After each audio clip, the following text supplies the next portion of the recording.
South Shankar அவருடைய தாயார் இன்னைக்கு இறந்துட்டாங்கப்பா.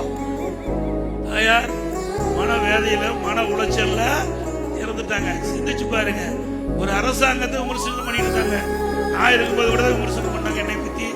அதை ஏத்துக்கணும். ஒரு பொறுப்புல வருகின்ற பொழுது விமர்சனம் வந்து அதை ஏத்துக்கணும். வேணுமென்றே திட்டமிட்டு சர்வாதிகார போக்குல இந்த அரசாங்கம் நடந்த காலத்தோட அவர் வீட்டுல கொண்டு போய் மலத்தை கொண்டு போய் கொட்டுறாங்க. அவர் வீட்டுல சாக்கடையும் மலத்தையும் கொண்டு போய் கொட்டிக்கிட்ட பொழுது அந்த தாயினுடைய மனம் எப்படி நொந்து போகும் என்று நினைச்சுப்பாரு. நம்மளா சாதாரண குடும்பத்தை சேர்ந்தவர், சிந்திக்க வேண்டும். ஒவ்வொருவரும் ஆட்சியில் நடைபெறுகின்ற கொடுமைகள் சிந்திங்க. அந்த கொடுமைக்கு சரியான பாடம் கொடுப்பீங்களா?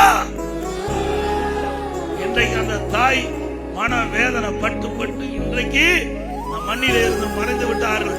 இதற்கு காரணமானவர்கள் எதிர்காலத்தில் பதில் சொல்லியே ஆக வேண்டும்.